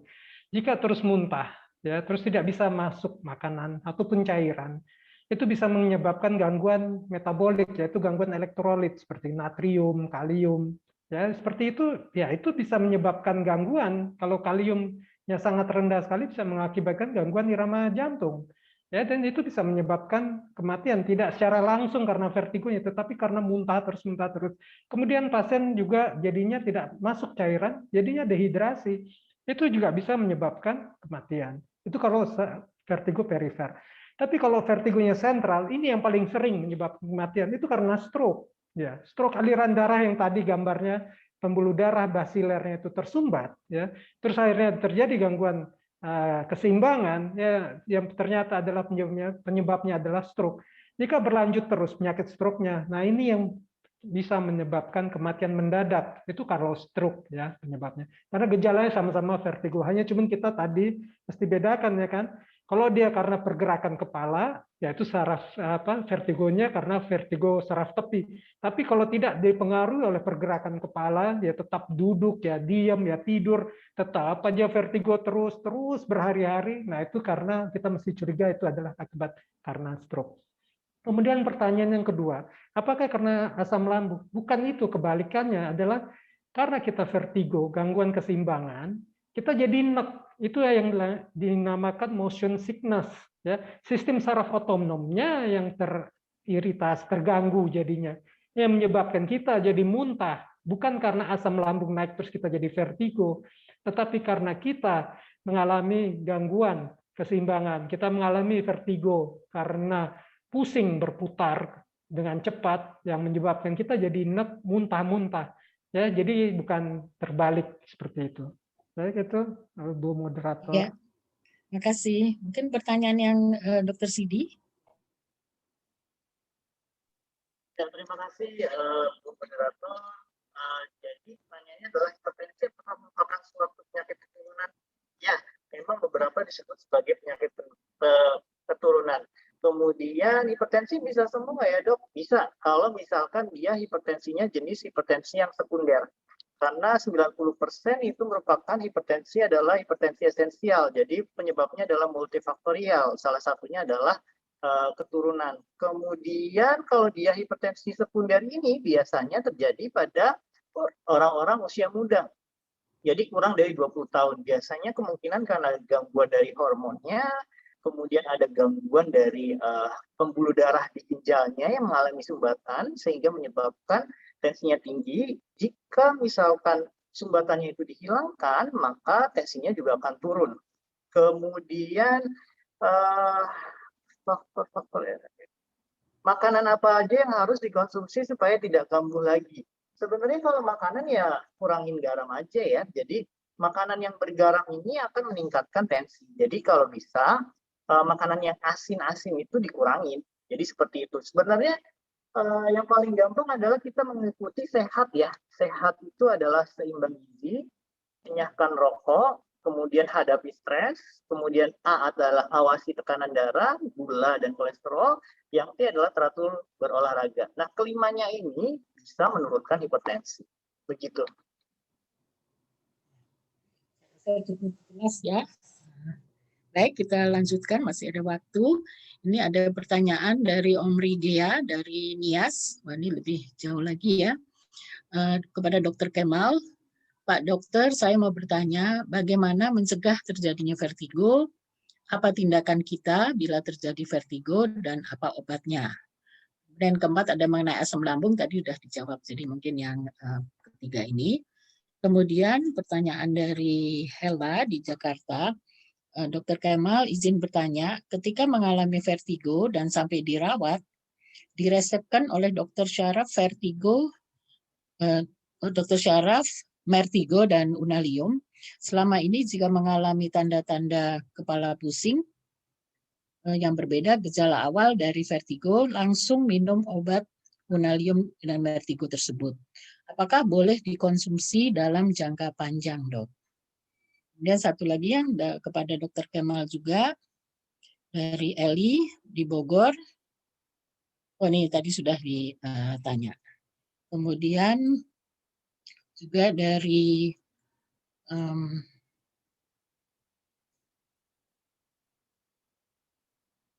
ini sementara dari Indah di Jakarta. Itu tadi sudah terjawab. Ya, dari Mala di Sukabumi. Sore Dok, mau bertanya apakah vertigo ini dapat sembuh total karena ibu saya sering mengalami vertigo bersamaan dengan mual muntah. Lalu obat vertigo yang aman untuk ibu hamil apa saja? Saya rasa ini buat Dr. Kemal semua, silahkan. Baik, terima kasih Ibu Moderator. Tapi sebelumnya saya minta bantuan dulu ke Dr. Irena. Bisa share slide-nya nggak? Slide lagi, tolong share slide yang tadi. Baik, Gambar yang paling akhir tadi, gambar-gambar latihan. Baik, Dok. Oh ya, bagus itu gambarnya. Gambar-gambar latihan. Jadi Bapak dan Ibu semua, jadi pertanyaannya itu adalah bagaimana supaya bisa sembuh total atau mencegah, begitu ya. Memang kalau kita minum obat saja, ya itu hanya berhasil menekan vertigonya, tidak terlalu hebat. Jadi atas lagi Dok, atas lagi, sebelumnya lagi. Nah kayak gini, dua gambar yang tadi itu. Kalau hanya minum obat, kita hanya bisa menekan fungsi labirinnya aja, kita berhasil tekan. Ya, jadi vertigonya nggak terlalu hebat. Tetapi ini tidak tuntas. Ya, bagaimana menuntaskannya? Jadi mesti latihan seperti ini. Ini cuman saya nggak bisa share video ya, karena di YouTube ini banyak sekali gambar latihan seperti ini. Jadi gampang, cari aja latihan untuk vertigo. Itu banyak sekali videonya. Ya, cobalah latihan seperti ini. Memang mesti minta bantuan keluarga. Ya, karena pas dilatih begini, pusingnya itu muncul. Jadi orang seperti kayak mau jatuh dari tempat tidur. Cemas biasanya. Orang akan sering kalau itu yang pencemasnya hebat, suka berteriak, aduh saya mau jatuh, jadi takut latihan. Itu satu. Yang kedua, bisa muntah latihan ini. Tapi tetaplah coba latihan. Pada hari-hari pertama memang nek. Kalau nek langsung stop, besok dilatih lagi. Sambil tetap minum tadi yang dari Ibu, siapa yang dari Sukabumi, minum Unalium, atau minum betahistin, atau kalau susah carilah obat. Ya, saya bukan jualan obat ya, Antimo itu dimenhidrinat, itu yang banyak dijual. Nah itu bisa untuk membantu menekan supaya neknya berkurang, vertigonya agak berkurang, tapi biasanya tidak tuntas. Slide berikutnya lagi, Dokter Irena. Nah ini juga latihan. Intinya adalah melatih organ vestibuler, cairan di dalamnya itu untuk berputar, supaya kanalitnya atau kalsiumnya, serpihan kalsiumnya itu berputar dan keluar dari kanalnya. Jika dia keluar, maka vertigonya akan hilang. Ya, jadi intinya seperti ini. Bagaimana mencegahnya? Kalau ada sering kumat lagi, cobalah latihan ini. Kalau sudah enak, boleh stop latihannya. Begitu. Baik, Dokter Astrid. Nah, jadi kalau karena asam lambung ya tadi udah dijawab ya. Karena kita vertigo, seperti kita mabok kendaraan, terus jadinya nek, jadi muntah, bukan karena asam lambungnya yang meningkat, tetapi karena kita sistem saraf otonomnya jadi terangsang karena melihat lingkungan kita berputar gitu ya. Seperti saya di kursi roda, saya muter cepat begini, kalau terus-terusan saya juga akan nek, tapi bukan karena asam lambung saya naik, tapi karena sistem saraf otonom sayanya yang terangsang sehingga saya jadi muntah. Terima kasih Dokter Irena. Ya, terima kasih Dokter Astrid. Terima kasih. Tadi masih ada satu pertanyaan, apakah aman untuk ibu hamil tadi? Oh ya, jadi begini ya. Memang sih itu dibilang aman 100% juga enggak, tapi untuk 1 minggu minum biasa sih nggak apa-apa, kayak betahistin kayak gitu. Tapi jangan terlalu banyak kayak dimenhidrinat kayak Antimo, itu agak ini ya, agak Jadi betahistin, Unalium yang kayak tadi itu yang kalsium antagonis masih lebih baik diminum. Tapi ya juga kalau terlalu lama tentu agak agak ini juga ya, mesti banyak didiskusikan lagi dengan dokter kebidanan apakah ini bisa dilanjutkan apa tidak. Memang sih karena kadang-kadang karena gangguan hormonal ya, bukan karena gangguan tadi cairan di dalam kanalit atau di organ telinga dalamnya ya. Karena gangguan hormonal kadang-kadang juga bisa terjadi. Jadi mesti dicari dulu penyebabnya kalau pada wanita hamil juga. Apakah ini karena gangguan hormonal juga kan yang menyebabkan dia vertigo? Ya, baik Bu Astrid. Ya, terima kasih. Tidak ada pertanyaan lagi. Mungkin apakah masih ada yang bisa bertanya langsung? Saya nggak tahu nih, bisa nggak? Mungkin pada panitia, kalau masih ada pertanyaan. Pada Irina, apakah bisa ada pertanyaan langsung? Bisa dokter, silakan jika ada yang ingin bertanya secara langsung. Atau mungkin ada pertanyaan untuk Dokter Sidi yang tadi disimpan oleh Dokter Adimas? Tadi ada satu sudah jawab. Mungkin bisa ditayangkan slide-nya Dokter Adimas?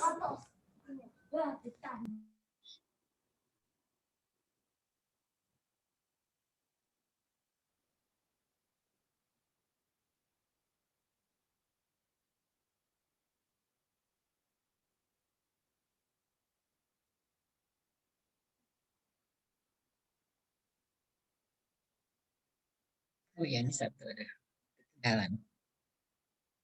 Kalau pusing karena hipertensi sama kolesterol, gejalanya sama nggak, Dok? Ada Dokter Sidi, silahkan. Ya, baik. Jadi pusing karena hipertensi sama pada kolesterol gejala. Ya, sebenarnya dua-duanya ini tidak bergejala ya dok ya.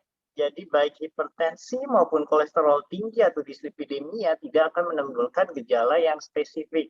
Jadi kalau yang ada di masyarakat bilang, wah dok saya lagi kolesterol tinggi nih, tengkuk saya sakit. Jadi itu nggak berhubungan ya dok ya. Jadi tidak ada gejala yang signifikan ataupun yang khas untuk pasien-pasien dengan kolesterol yang tinggi ataupun hipertensi. Jadi pusingnya ini kita lihat dulu nih, sebenarnya pusingnya karena apa dulu, begitu. Jadi sebenarnya pusingnya itu lebih ke arah saraf ya dok. Dokter Kemal sepertinya bisa menjelaskan. Ya. Boleh dibantu dok? Ya baik. Jadi begini ya Pak Hamzah. Kalau kita pusing ya seperti tadi yang awal sekali saya mesti kita bedakan. Karena pusing ini kalau kita bawa ke Sumatera, bilangnya itu muter, pusing muter. Tapi kalau dibawa ke Jawa, pusing itu mumet pusing. Kepala mau pecah pusing. Kepala terasa berat pusing. Kepala ini rasanya penuh, banyak pikiran, banyak masalah ini pusing juga. Ya, sekarang kita jadi pusing karena COVID ini ya. Tapi bukan karena sakit. Tapi kalau sakit berdenyut sakit kepala. Jadi tapi orang bilangnya juga pusing. Jadi mesti dibedakan semua ya. Ya ini dia. Jadi apakah pusing berputar, ataukah dia sakit, ataukah kepala ini terasa berat, ataukah ini rasanya banyak pikiran, mumet rasanya, ya seperti itu. Ya mesti kita bedakan dulu begitu ya. Memang sih kita kalau dicari di teori ya karena hipertensi, kolesterol ya memang nggak ada teorinya gitu ya. Apakah ini menyebabkan gejalanya pusing? Memang seperti Dokter Sidi bilang. Tapi memang orang ini keluhan individual ya. Ada yang sudah merasa, aduh ini kayaknya kolesterol saya tinggi atau tensi saya naik nih, kepala saya agak berat rasanya. Itu keluhan individual. Kadang-kadang tubuh mungkin aja ya bisa memberi memberi sinyal, tapi itu individual, tidak bisa kita gimana ya, teorinya kita nggak dapat gitulah ya. Dari kalau di pendidikan kita juga ini ada teorinya gitu, tapi individual orang-orang karena yang punya badan bisa merasakan ini kepala mulai nggak enak nih, kayaknya saya agak-agak sempoyongan, mungkin ini kayaknya tensi saya udah naik, nah seperti gitu. Atau kadang-kadang juga yang merasakan ini badan saya kok kayaknya greges, ini kayaknya gula saya naik. Itu sih individual sekali itu ya yang bisa merasakan seperti itu. Begitu Dokter Sidi. Ya, terima kasih Dokter Kemal. Masih ada satu pertanyaan lagi untuk Dokter Sidi dari Mega di Jakarta. Kalau hipertensi, apakah bisa menjadi sakit jantung juga, dok? Ya, baik. Jadi tadi seperti saya jelaskan dalam slide saya, memang hipertensi ini merupakan salah satu faktor risiko ya. Jadi faktor risiko untuk terjadinya serangan jantung atau penyakit jantung koroner. Jadi hipertensi ini bisa menyebabkan sakit jantung, benar itu. Jadi sebenarnya sakit jantung ini merupakan akumulasi dari beberapa faktor risiko ya. Jadi misalkan kalau kita punya faktor risiko hipertensi, kita menambah poin 1. Kemudian kalau kita punya kolesterol tinggi, menambah poin 1. Kalau kita punya diabetes, sakit gula, menambah poin lagi. Semakin banyak poin yang kita kumpulkan, semakin tinggi untuk terjadinya penyakit jantung koroner. Apalagi kalau misalkan keluarga kita ada yang punya sakit jantung prematur atau sakit jantung usia muda ya. Jadi misalkan bapak ibunya sudah pasang cincin, kalau yang laki-laki sudah pasang cincin, kurang dari 50 tahun, sementara untuk wanitanya kurang dari 55 tahun. Jadi ini merupakan suatu faktor risiko familial history ya. Jadi kalau ada famili atau saudara dekat kita yang sudah pasang cincin ataupun sudah operasi bypass, ini bisa menambah risiko untuk terjadinya serangan jantung. Begitu, Dok. Terima kasih, Dr. Sidi.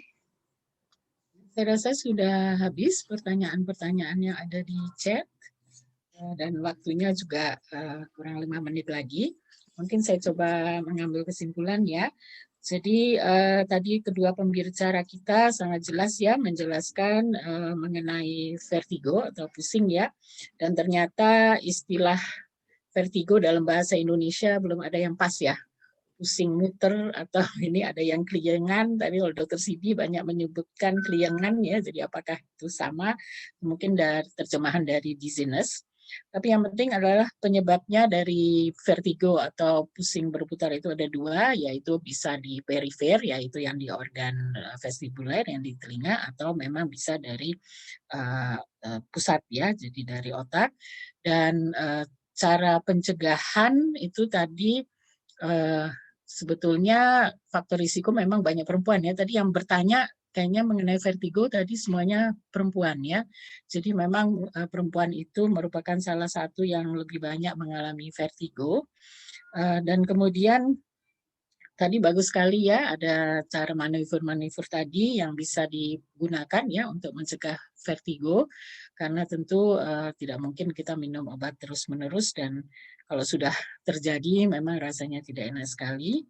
Dan kemudian apakah hipertensi itu ada hubungan dengan vertigo? Sebetulnya tidak ada, meskipun orang yang hipertensi kadang-kadang pusing tapi atau keliengan ya, itu agak berbeda. Dan kita tahu bahwa hipertensi itu sering disebut sebagai silent killer karena kadang-kadang tidak ada gejala ya, tidak merasa pusing, tidak merasa ini, tetapi tiba-tiba tensinya sudah sangat tinggi sehingga bisa menyebabkan kematian mendadak.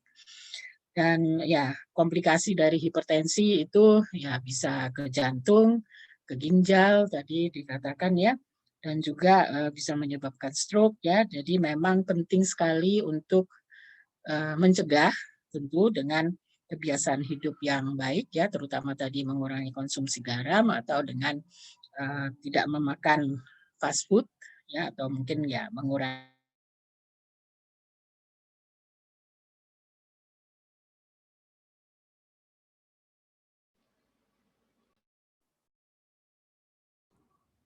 Ya, sepertinya Dokter Astrid koneksi jaringannya agak sedikit rusak. Boleh tanya, Dok?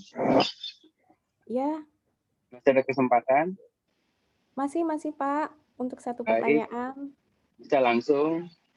Iya, silakan Bapak. Baik, terima kasih. Assalamualaikum warahmatullahi wabarakatuh. Waalaikumsalam. Saya kebetulan dari sisi vertigo memang pernah dan kadang-kadang muncul. Terutama kalau habis tidur, bangun tidur suka pusing.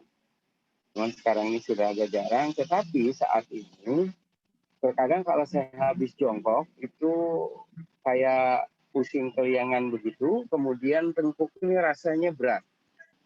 Tetapi alhamdulillah kalau sholat, apakah itu ruku atau sujud, bangun lagi nggak masalah. Tapi dalam kondisi tertentu, kalau saya habis berdiri jongkok ngambil sesuatu, itu terkadang kalau bangun tuh berat sekali tengkuknya ini, terus muter juga. Gitu. Apakah saya ini terkena hipertensi juga, atau masih dari vertigo itu? Terima kasih. Assalamualaikum warahmatullahi wabarakatuh. Waalaikumsalam Waalaikumsalam warahmatullahi warahmatullahi wabarakatuh. wabarakatuh. Ya, mungkin ini baik Dokter Kemal maupun Dokter Sidi bisa menjawab secara singkat pertanyaan dari Ya, Bapak. baik. Silakan. Mungkin Ya. Dokter Kemal dulu. Ya, baik. Tadi barangkali di slide tadi kan ada juga dibilang ya, vertigonya perifer, vertigonya sentral. Ada yang ketiga adalah presinkop, ya. Yang keempat adalah apa tadi disequilibrium, yaitu gangguan keseimbangan karena penyakit di otaknya, yang karena penyakit degeneratif seperti orang Parkinson itu juga disequilibrium, ya, gangguan keseimbangan. Jadi waktu Bapak tidur terus bangun, itu kan namanya pergerakan kepala.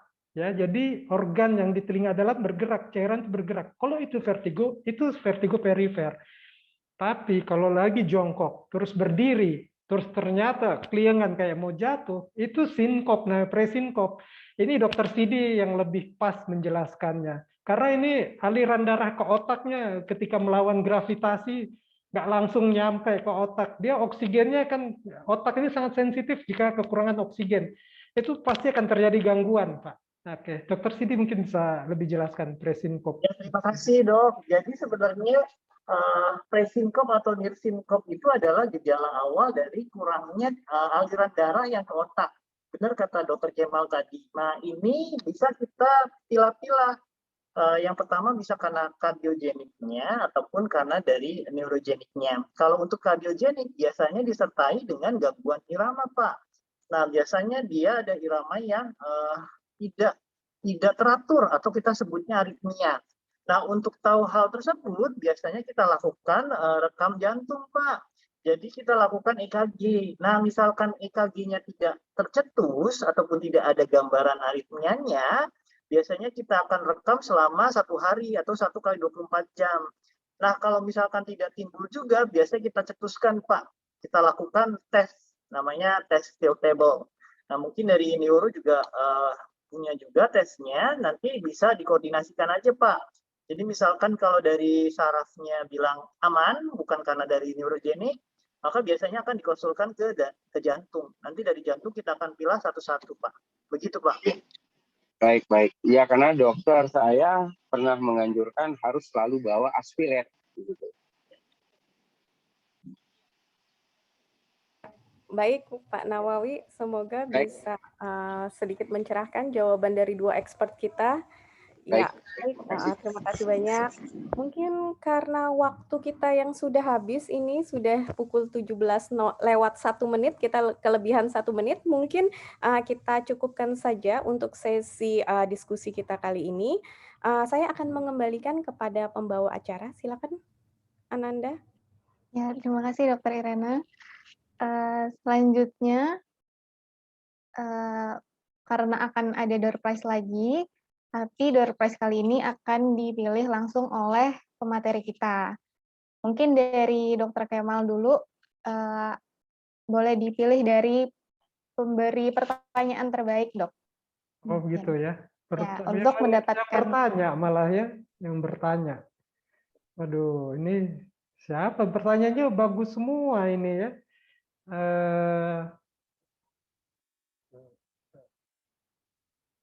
Apa ya? Mana yang bagus ya? Ya ini deh. Pak Nawawi ini pertanyaannya bagus nih, Bang. Baik, terima kasih dok.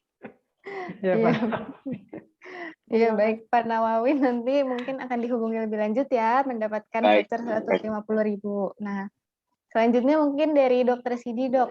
Dari pertanyaan terbaik, boleh. Tadi yang menanyakan tentang hipertensi sebagai faktor keturunan atau enggak, kemudian bisa sembuh atau enggak. Ibu Indah ya. Jadi Ibu Indah Novianti ya. Oh iya, baik dokter. Ya, terima kasih dok. Untuk Ibu Indah nanti akan mendapatkan buku tentang tata cara sholat khusyuk. Nah, selanjutnya akan dihubungi lagi ya, Bu. Nah, sebelum kita menutup acara hari ini, kita mau melakukan sesi foto bersama terlebih dahulu. Mungkin teman-teman peserta boleh menyalakan kameranya.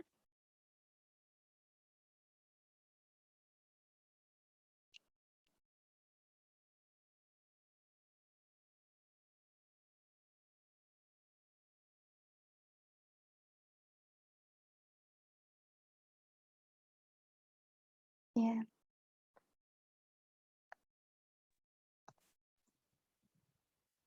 Ya, silakan dinyalakan kameranya terlebih dahulu. Mungkin dibantu foto ya oleh Ya, saya foto di slide pertama. Ya, saya foto di slide kedua. Saya foto di slide ketiga. Ya, saya foto di slide keempat. Saya foto di slide kelima. Ya, baik. Sudah? Terima kasih kepada Dr. Irena yang telah membantu. Nah, alhamdulillah kita telah sampai di penghujung acara kita hari ini. Terima kasih kepada Dr. Sidi Laksono, SPJK, IH, dan juga Dr. Kemal Imran, SPS Mars yang telah menyampaikan materi webinar kita pada kali ini. Dan terima kasih kepada Dr. Astrid Sulistomo, SPOK, selaku moderator webinar kita hari ini. Dan tak lupa saya ucapkan terima kasih kepada seluruh peserta webinar yang telah hadir pada acara hari ini. Semoga ilmu yang telah disampaikan oleh pemateri kita dapat bermanfaat. Baik, mari kita akhiri acara hari ini dengan membaca lafaz hamdalah bersama-sama. Alhamdulillahirabbil alamin. Saya selaku MC mewakili seluruh panitia yang bertugas, pamit undur diri, mohon maaf atas salah kata dan perbuatan, baik yang disengaja ataupun tidak disengaja. Billahi fisabilil haq, fastabiqul khairat, wassalamualaikum warahmatullahi wabarakatuh. Waalaikumsalam warahmatullahi wabarakatuh. Terima kasih Bapak Ibu, terima kasih Dr. Astrid, terima kasih Dr. Kemal, Dr. Sidi, terima kasih banyak. Terima kasih. Iya, dipersilakan jika ingin meninggalkan. Terima kasih banyak. Terima kasih.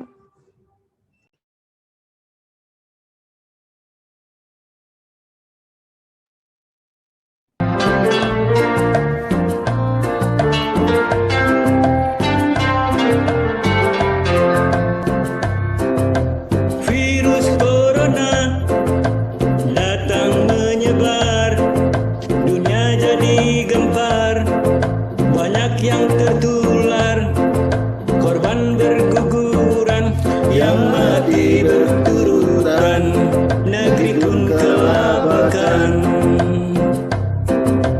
Tenaga medis, TNI, Polri, relawan, sibuk berjibaku tanpa kenal waktu, capek lelah ketakutan tak lagi dirasakan demi kemanusiaan. Hey hey hey, cuci tangan dong, pakai masker dong, jaga jarak dong. Ayo cegah corona, diam di rumah saja. Yuk untuk kita semua.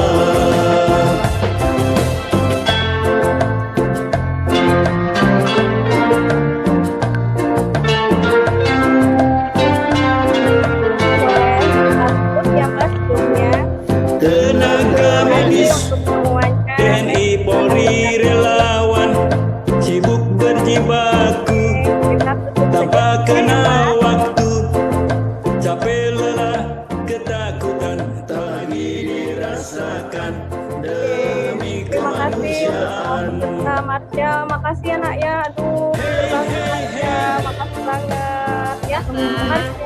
Marsha nanti yang tadi mendapatkan voucher, yang mendapatkan buku, nyatanya tolong kasih saya ya nak ya, supaya saya bisa mengirimkan ke mereka. Dokter tadi saya udah share buku, tapi belum ada balas dokter. Oh gitu. Alhamdulillah. Mas boleh, iya ya, yang sudah kita chat aja ya. Kita chat aja ya. Oke, baik. boleh ditutup, di-end-kan Zoom-nya, Mas. Terima kasih untuk semuanya. Terima kasih.